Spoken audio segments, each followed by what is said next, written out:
hay'adaha xuquuqda aadamaha u doola ururada saxaafadda kuwa xorriyadda hadalka u hadla si weyn waxay isha ugu hayaan Soomaaliland oo xilligan u sii xilanaysa xabsi ku yaal bariga Afrika muddo dheer oo wax badan isku hoos jireen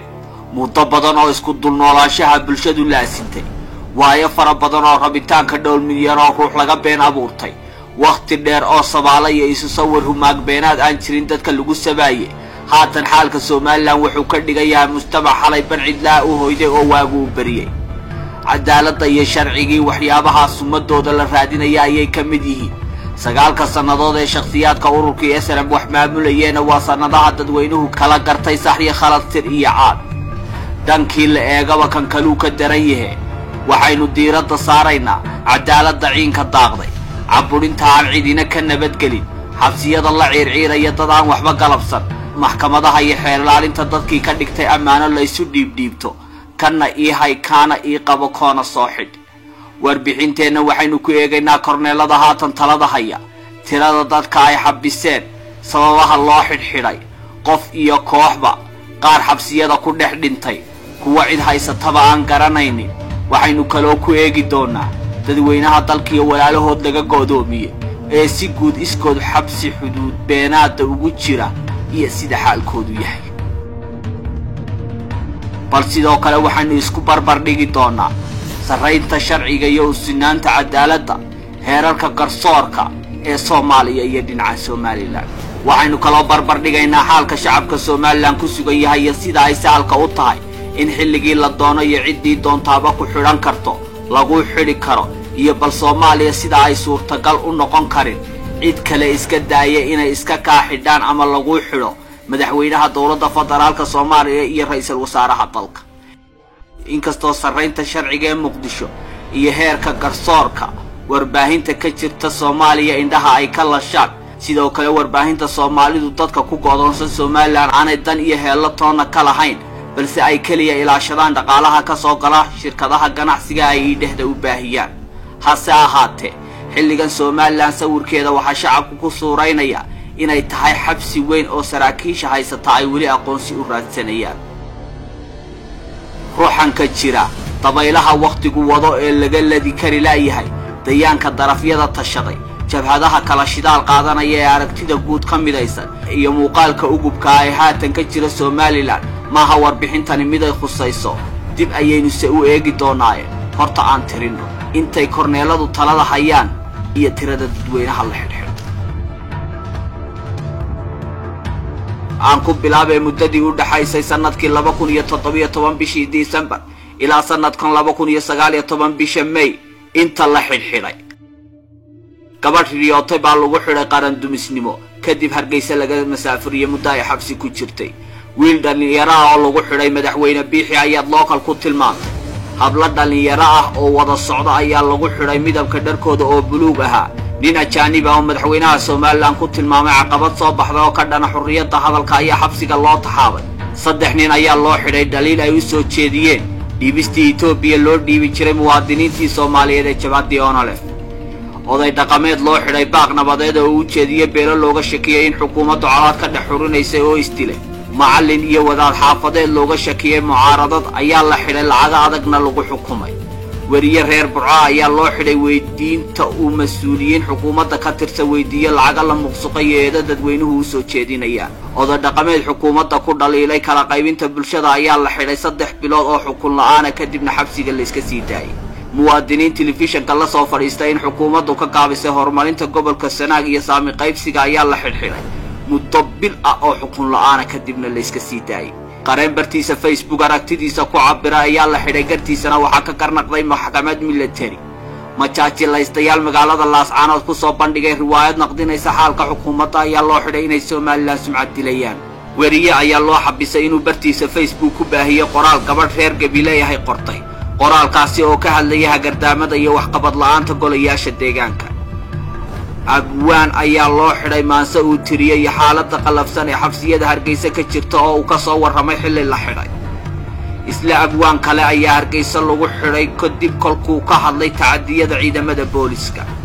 caruur aan aabe iyo hooyo mid la lahayn oo darbi jiif ayaa la xidhay loona xukumay kadib kolkay xarumaha xukuumadda hor tageen kana dalbadeen in loo diirnaxo ganacsade loo xidhay inuu nin sarkaal ah oo dawladda ka tirsan weydiistay dee inuu hore u amaahiyey kadib xabsiga Hargeysa ku dhex geeriyooday sabab aan la garanayn sarkaal mucaaradka ka tirsan ayaa xabsiga ugu jira ka aragti duwanaanshaha go'aano madaxweyne biixi qaatay kaasoo uu ku go'doominaya madaxweynuhu dadweynaha gobolka Sanaag xildhibaan xasaanadii aan cidina ka qaadin oo reer Soola ayaa loo xidhay kadib kolkuu la saftay xuska 26 Juun kana soo horjeestay xuska 18 May oo uu ku tilmaamay inuu cid gaar ah farxad geliyo hooyooyin 33 ka kooban oo codsaday in ubadkoodii makafayaasha Liibiya ka haystaan ee camal la'aanta iyo maamul xumida ka tahriibay in lagala hawlgalo sidii loo soo furdaamin lahaa ayaa xabsiga lagu guray oo waliba suuqyada Hargeysa ciidamadu ku dhangadeeyay tobaneeyo kamid ah shaqaalaha dawladda oo shaqadoodii iyo mushaarkoodii lagaga joojiyay share iyo like ay kula kaceen aragtiyaha mucaaradku ku baahiyo baraha bulshada wiil dhalinyaro ayaa loo xidhay gacantiisa oo uu ku xidhay kuul yar oo laga alifay calanka qaranka Soomaaliya isla Hargeysa wiilka loo dhalinyaro ayaa xabsiga u galay xidhashada dhar sports oo yara laga alifay calanka qaranka Soomaaliya isla magaalada Hargeysa 17 May 12 dhalinyaro ayaa xilli saqdaxa guryahooda lagala baxay iyadoo looga shakiyay abaabulayaan xidhashada calanka Soomaaliya nin sarkaal ciidana oo sida ay wax u socdaan ka biyo diiday ayaa laga soo xidhay magaalada Ceergaaw kaasoo 9 bilood xukun la'aan waqtigiisii ku qaatay xabsiga hooyooyinka cabanaya dhul madaxweyne biixi xoog kaga qaaday ayaa iyaga iyo hablahoodii ay dhaleenba xadhig bahdil iyo garaacis la isugu daray dhalinyaro reer Boorama ayaa xabsiga lagu guray kadib kolkii ay qabteen xusay ku xusayaan geeridii aabayaashooda oo SNM ku laysay magaalada Dila ee gobolka Awdal ciidamadaasi aabayaashood laayay ee SNM oo xilligaas uu watay madaxweynaha maanta Korneyl Muuse Biixi Cabdi wariyayaal reer Hargeysa ayaa la xidhay qaarkoodna jildil jabniin keenay loo geystay qaybo kamid ah bulshada Hargeysa oo ubadkoodii daadadka roobku ka dhex qaateen magaalada Hargeysa ee 28 sanadood caasimadda ayaa xabsiga lagu guray kadib kolkii bulshadaasi dhexdooda ay ka soo doorteen maayar u adeega dawaarle ku yaala magaalada Gabiley ayaa xabsiga isna loo taxaabay kadib kolkii uu gabdha yaryar oo reer Gabiley u tolay dar u eeg calanka qaranka Soomaaliyeed oo ay janteen kaasi ay ku ciideen Abdi Malik Muuse Coldoon ayaa laga soo qafaashay saqdhexe habeenimo magaalada Burco saxafi samafale Coldoon waxa lagu haystaa ka hadalka nin reer Qoomuluud oo yimi Hargeysa booqday abaarso dugsiga la yiraahdo lagu sii dhexdaayay ardaydii loona muujiyay ardayda Soomaaliyeed ee halkaasi wax ka barata in ninkaasi reer Qoomuluud metela oo lagu magacaabo Kuuba inuu yahay role model lagu dayan karo kolka aynu ka nimaadno kiisaska intooda kale bal aynu isbarbar dhigno sharaynta sharciga iyo hufnaanta garsoorka Muqdisho